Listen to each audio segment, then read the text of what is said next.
Thank you. A lot of hips and hollers. Guys, welcome to Studio A here, obviously down on a Monday night at 8:30, guys. I've had a good weekend, to be honest with you. Thanks for asking. I've just been in Adelaide, actually. I was over there just for the Fringe Festival, and I'm not sure many of you guys here in Victoria might be aware the Fringe Festival in Adelaide's the second largest Fringe Festival in the world. So there's a lot of performers, a lot of street performers, buskers, dancers, theatre, and of course comedy. But also last weekend there was also the Clipsal 500 was on in the same place. The Clipsal 500 is actually a V8 supercar challenge. It starts it off for the Australian tour. Well, it's known as the Clipsal 500 in South Australia. Over here in Victoria, it's known as the consolation prize for not having the Formula One. But I was over there and it was a really interesting combination of having people who love fringe festivals and also people who love just watching cars go around in circles. It was kind of like, you had the rev heads and carnies, and it was this weird combination, and everyone was really worried in the city thinking, like, is there going to be fights? Like, what's going to happen if these guys conflict? And I thought, well, what do you think's going to happen? These guys are rev heads. This is going to be the rev heads there going, mate, you want a piece? Do you want a piece? And all the fringe performers just like walking off doing interpretive dance, going, oh, just leave me alone, just leave me alone. It's going to be fine, don't worry about it. And because there was this massive thing, there was a lot of aggro just around Adelaide. There was all these guys walking around in HSV tops and things like that with hats. And there was the line in the sand from all the rev heads was either forward or hold. That was it. You forward or you holding? What's going on? Forward or holding? And then you put the fringe people into the mix, so it was quite weird. It was like forward, holding. Public transport. Lastly, I want to talk about, obviously, the Pope came out as well. He's been in Africa last week, and he actually, in Africa, brought up this little tidbit that condoms are spreading HIV throughout the world. I can tell you, here's a little chestnut for you, Popey boy. It's not spreading HIV. The only thing condoms are spreading are awkwardness for 16-year-olds when they buy them at supermarkets. That is basically it. That is the only problem. Why, seriously, why would you want an 80-year-old virgin who has a penchant for wearing dresses giving me sexual health advice? It's like getting elocution lessons off Humphrey B. Bear. I don't want it. And to be honest with you, if you're not cool with any kind of protection or whatever, that's fine. Maybe we could just take out the bulletproof glass on the Pope-mobile. I mean, if you don't like protection, then you'll find out probably in both cases if someone's going to get a quick shot off with either. There's going to be a bit of damage. Now, as many of you know, obviously fans of Studio A, people who have just flicked over possibly from Underbelly, you know that this show, we're pretty techno-savvy down here at Studio A. Sorry. Regardless, look, it seems Studio A has finally plunged itself feet first into the 21st century. We are actually now on Twitter. Woo! That's impressed one person. I don't know if you guys actually know what Twitter is. I suppose this will be a little bit of a segment to introduce all of you guys and all the people out there watching just about what Twitter is and the new phenomenon that it is. So here it is, the new segment, Twits and Pieces. This is a guide to Twittering, guys. Yeah. Now, for all you guys that possibly looked a little bit quizzical at me before, you see, Twittering, it's hard to explain, okay? The best possible way we could do is probably, we'll get Studio A's very own voiceover man, Oliver Clark. He can give us a little bit of a lowdown. Oliver? Thanks so much, Dave. I tell you what, for those of you at home who are unaware of the new phenomenon, the new craze, obviously, that is Twitter. It's basically it's an internet service, where people tell people what they're up to, what they're doing, instead of having to talk to those pesky people, they can just put it on the web. It's a lot easier, I guess. And obviously, once the message is sent, then that goes out to the network of friends or followers, as the case may be. And I guess here I'll show you what I'm typing on my iPhone at Twitter at the moment. Let's have a look-see. See, Oliver Clark was playing his guitar and broke his G-string. What was I doing wearing girls' underwear anyway? Yep. But also, the great thing is, for anyone that enjoys Twitter or knows what Twitter is, you can actually follow celebrities, which is great. Like here, I've got my little Twitter page up here and I can check out what some people are doing. This one here, we've got Madonna You can follow her. She's shopping in Malawi. And she can't decide between a blue Gucci wallet or a 2-year-old brown boy. But didn't realise in rehearsal that was kind of racist. But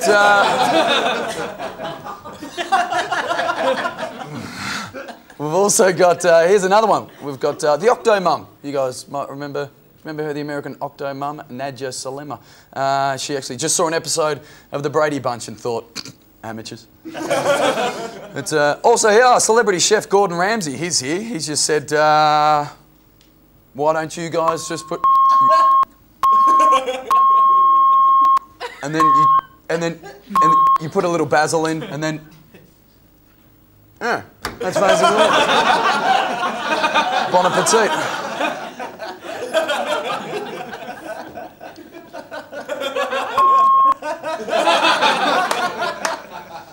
First techno screw up for the night. Good work, boys.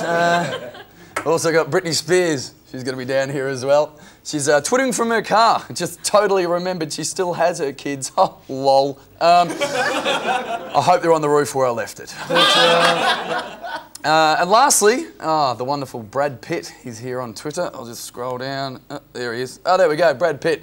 He says, sure, I'm hooked up with a chick with 6 kids from 4 different fathers, but tell me you wouldn't like to make number 7. So there we go. So there you have it, guys. That's Twitter. It's just another way, basically, for technology to make stalking a little bit easier. Isn't that right, Oliver?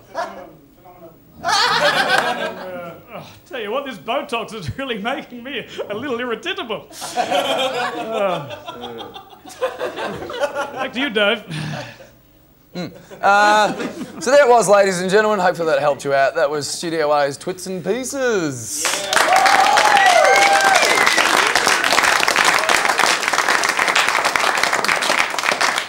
What a phenomenon. It's time for the break. Don't go away. You're watching Studio A.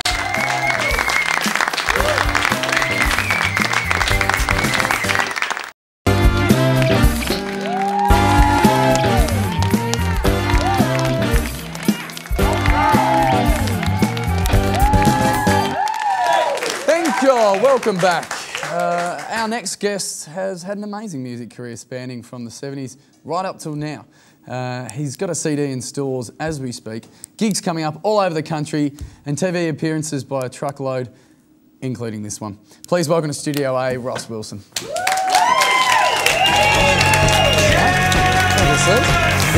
that up, Robin. Yeah. Shaky ground? Yeah. We'd like to keep you on the edge of your seat. Yeah, yes. But Ross, thanks so much for coming on the show. Yeah. It's amazing spanning back on your career. Like, you're pretty much one of the most seminal artists in Australia. What does seminal mean? I never quite understood that. I think seminal's different to seminal, but... yes. Oh, and your son's in the audience. But just as... I mean, you've been doing it for now 40 years? Yeah, I guess so. I haven't really been counting, but my first band, and we actually cut a record, you know, like a garage record, and put it out on our own label. It made the charts in Melbourne. That was 1965. Yeah. While I was still at school. Yeah. Really? So you were in a band at school? Yeah. Oh, that's cool. That was pretty cool. Yeah. And so all our friends went out and bought the record, and it made the charts, you know. Yeah. Was it that thing though? Your teachers kind of going, you've really got to think about your career. Like this music thing's fine, but. Well, it was funny because there wasn't a real culture about like supporting people who joined bands. Yeah. You know, it was like, you got to learn to do something else. But I never really wanted to do anything else. I didn't realise I was going to end up being a professional musician. It's just that I had a passion. I wanted to play music, and I found people I could do it with. Yeah. And the first bunch of people were at school. But our drummer it was a pretty strict school, and you weren't allowed to grow your hair. And our drummer, Richard, who later went on to become a film director, we were going on telly, so we went to see the headmaster, and headmasters don't really know what's going on, you know. Yeah. The vice principal's the one who terrorises everybody, and he goes, "Hey, we're going on TV, and we want to be able to grow our hair a little bit longer and not be picked on by the vice principal." And he said, "Well, that's a very good thing. You're going on television, you know, and you're playing music." And so he told the vice principal, we were allowed to grow our hair a bit longer, and the guy was like steam coming out his ears and all of that. But that was what it was like then, you know. I thought it's carte blanche to do anything if you just can go on telly. That's fantastic. That's right, the arts. Yeah, I'm going to remember this. I'm on Channel 31. I'm going to do whatever I want. You're on telly. You can do whatever you like. I'm not going to try anything right now, but you know. We can do anything we want. It's Channel 31. No one's watching. So, now, Ross, many people might know this because you're heavily on the other side of music. You do a lot of producing and things. I have done producing. I do less these days. Because you've produced Skyhooks. I did, yeah. Screaming Jets. Screaming Jets, JoJo's Jet. Yeah. Joe Camilleri's first record. You've even done a lot of writing, and you wrote for John Farnham. Well, a lot of people say, oh, you wrote for John Farnham. I didn't actually write for him. What he did is he heard some of my songs, like A Touch of Paradise was the first one, and he put that on Whispering Jack, and of course, at that time, he was like nothing. Everyone had sort of John Farnham, over. Yeah. Yep. And then he had a resurrection. But of course, before you can get resurrected, first you've got to die. You know, so that's what had happened. And, ask Jesus. So he knew the song A Touch of Paradise because he'd heard us playing it live, and Mondo Rock that was. Yeah. And he recorded it, you know, and the next thing, the record comes out and it goes, yeah. And so it ended up selling like a couple of million copies around the world and in Australia. And so I credit John Farnham with making that song really popular. Like, there's an Italian version that... Really? Translates to something like Close to Heaven, you know. Dripping with just Italian romance. Yeah, and there's quite a few versions. There's the Kerry Ann Kennelly version on, on a hammer. Do you own up to that? Yeah, well, you know, there's versions all over the place. You know, so I think it's fantastic that Kerry Ann Kennelly recorded it. You know, it wouldn't have happened if it hadn't been for John Farnham. You know, you didn't write for him. He stole it. That's nice. He didn't steal it. He sold, like I said, he sold a couple of million copies. So like I get up every morning and I go, John Farnham, John Farnham. Yeah, just hire another limo because you can. I'm not even using it. Duck down and get some milk, champ. But now, you're still doing a lot of touring. I got on your website, rosswilson.com.au, and I saw you doing still a lot of touring. You're travelling around. What happened was I got married for the second time. I had a big gap in the middle. And I got married for the second time and started having little kids. And in fact, that's our 10th anniversary this week. Is it? Yeah, but if you've been a bit slack and then you start having kids again, believe me, you've got to work really hard. So that's great. Do one day on the greens with Jimmy Barnes and festivals and Port Fairy Folk Festival. Yeah, exactly. Just did that, yeah. And you've got the new album Tributary, which is I like to say it's like a little tribute to myself. That's the best way to give a tribute. Because it's one of those semi-acoustic albums, you know, and they go, well, you got to do semi-acoustic versions of your well-known songs, and I'm going, oh, it sounds a bit boring, you know. So my one, I actually put lots of drums on it and that as well. So it's about the heaviest semi-acoustic album you could get. Oh, it's pretty heavy. You just get the acoustic. Heavier. Than the ones where they just got the money and just got a guitar and sang the song, you know. Yeah. But softer. You know. So you finish songs, you don't smash your guitar, you just kind of go. Yeah, I didn't really want to do it. Yeah, you don't want to do it just softer. You know. It just doesn't make sense to me. Yeah. So like the rock. Yeah, it's hard rock that just needs a bit of Viagra. Totally. Yeah. Guys, if you want to catch Ross Wilson, he's on tour. Get on his website, www.rosswilson.com.au. You can see him around, and the album's out now. It is. All good CD album stores. Give a round of applause for Ross Wilson. We are lucky enough to have a comedy duo come on tonight. They came to the attention to the world of comedy as national finalists in the Triple J Raw Comedy Competition 2007. Since then, they've had hit shows last year and this year at the Comedy Festival. They are our first guest comedians whose names possess more questions than answers. Please welcome, guys, the very funny Anyone for Tennis.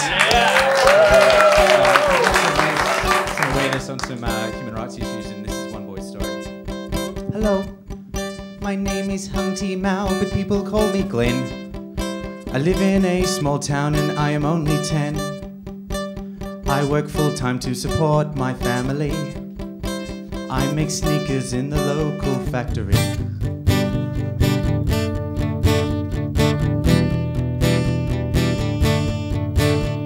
And it's normal to work 14-hour days for 7 days a week and for little pay. These work conditions do currently exist. Human rights groups, they may have mentioned this, but you never hear the other views, like how much I love making shoes. Yes, that's right, it's been my dream for all my life. I took my first baby steps around the home in little booties that I knitted on my own. And I am young, that's true, but it's what I want to do. So Western world, please don't take this away from me.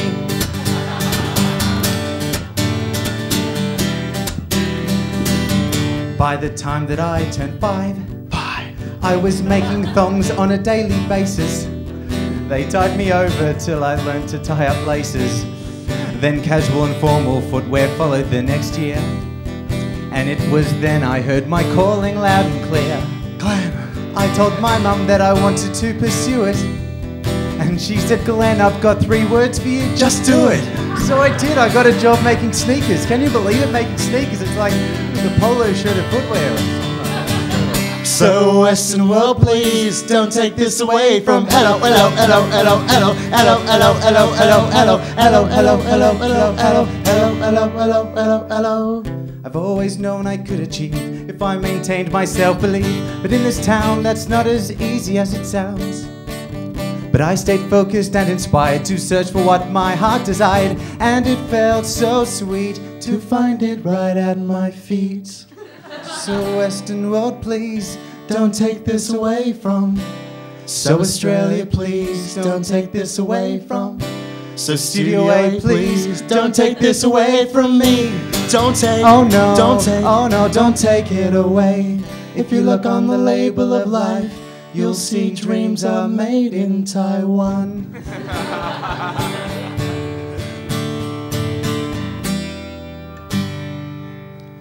Thank you. We'd just like to end with one more song if that's all right. This one's a cautionary tale. 1, 2, 3, 4. Nice. Nice.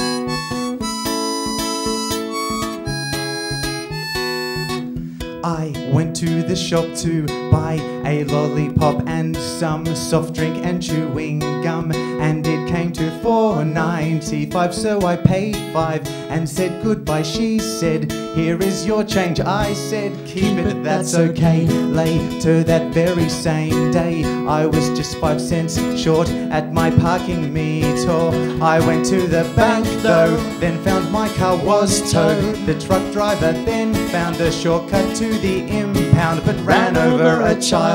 The kid's parents were notified. The father was mad. He left work as soon as he cancelled his meeting. His colleagues Mike and Stephen instead went to the pub, but Steve didn't know Mike had a drinking problem. And Mike's wife called after midnight to find her man drunk, and she decided right then she would end their marriage. Feeling so unhappy, she called up her best friend.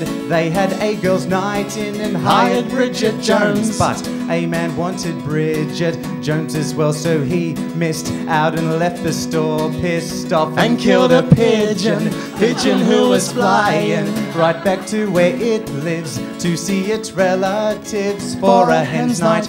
Those hen's night pigeons all chose to wait up, but they grew tired and then they flew into a propeller of a helicopter. The pilot got a fright, lost control and nosedived, exploding on impact. A man heard the noise it made, walked out his door searching, the door shut behind him. Isn't that annoying? Take heed of this warning. The moral is if you don't take your change, someone might get locked out of their house. Is everyone with an hour for Dennis?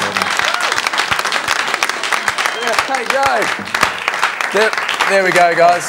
Possibly. No, you're all right.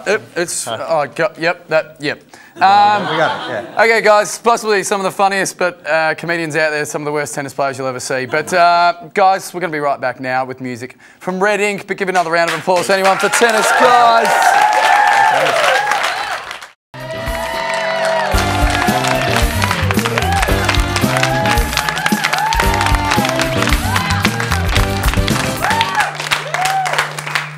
Welcome back here to Studio A. Let's be serious for a moment, okay, guys? What else have you got to do on a Monday night? Let's face it. If you're sitting here watching this right now, you might as well come in here and actually see it live, God damn it. That's it. I'm sick of messing around with this. You guys better come down here. Come down to the audience. Have fun, God damn it. It's the best night you will have out here, all right? Don't make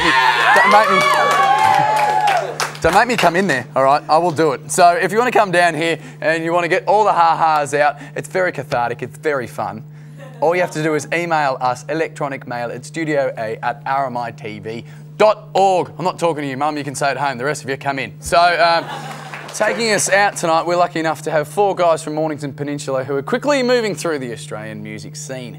Please put your hands together for Red Ink with their debut single, Audrey.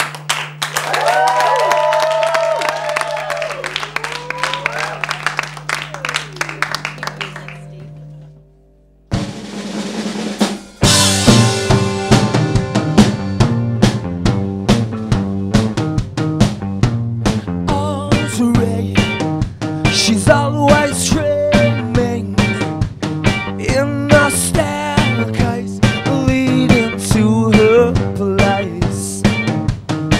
She's sleeping that day away with a lonely cold embrace. Oh, just let it go, just let it go. Just let it go, I'm waiting. Just let it go, just let it go. Just let it go, just let it go.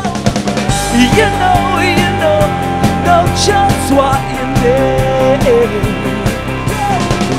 You know just what you need. Come on, let's take it from there.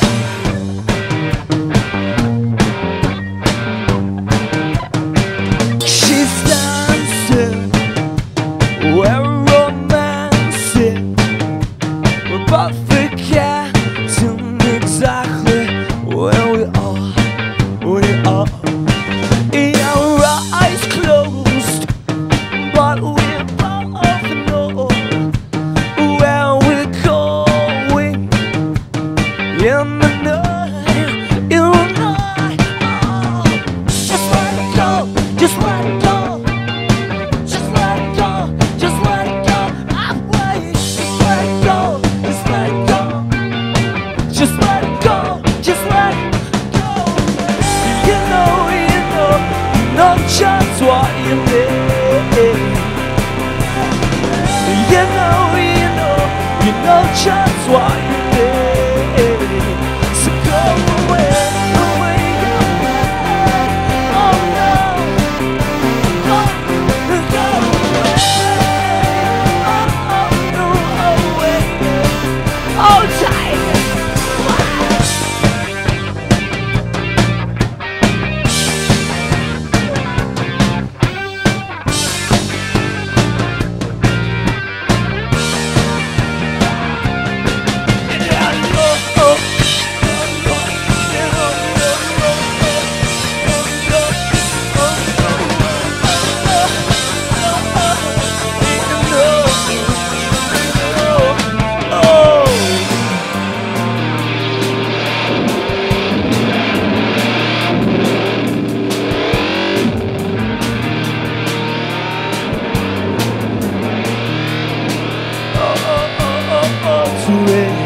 She's always screaming. She's always screaming.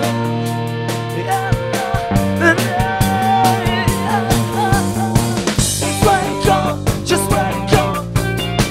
Just let it go, just let it go. Just let it go, you let it go. Boom. Just let it go, just let it go away. You know just what you need.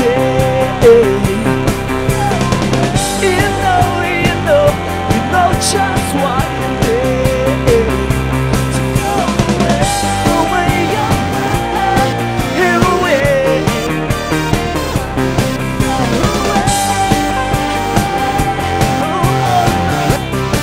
Yeah, this is what it's like.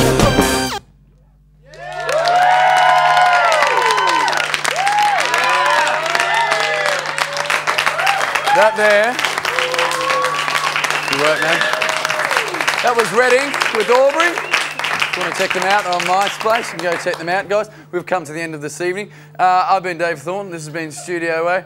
I'll tell you exactly what my nanny used to tell me. Good night, sleep well. If you wet the bed, you'll clean the sheets tomorrow. So, see you all next week. Bye. That was awesome, man. That was great. Are you looking for a night of good old-fashioned fun and frivolity? Then come on down to the Studio A Spectacular Fundraiser tomorrow night at the Corner Hotel to catch the likes of Peter Hellier, Charlie Pickering, Sam Simmons and a host of others do their funny stuff. Hosted by our very own Dave Thornton, it promises to be a night you'll never forget. Tickets are available from the Corner Hotel website or by calling 9427 9198. A new season of Studio A will be back on your screens Monday the 19th of October at 8:30 p.m. See you then, funsters!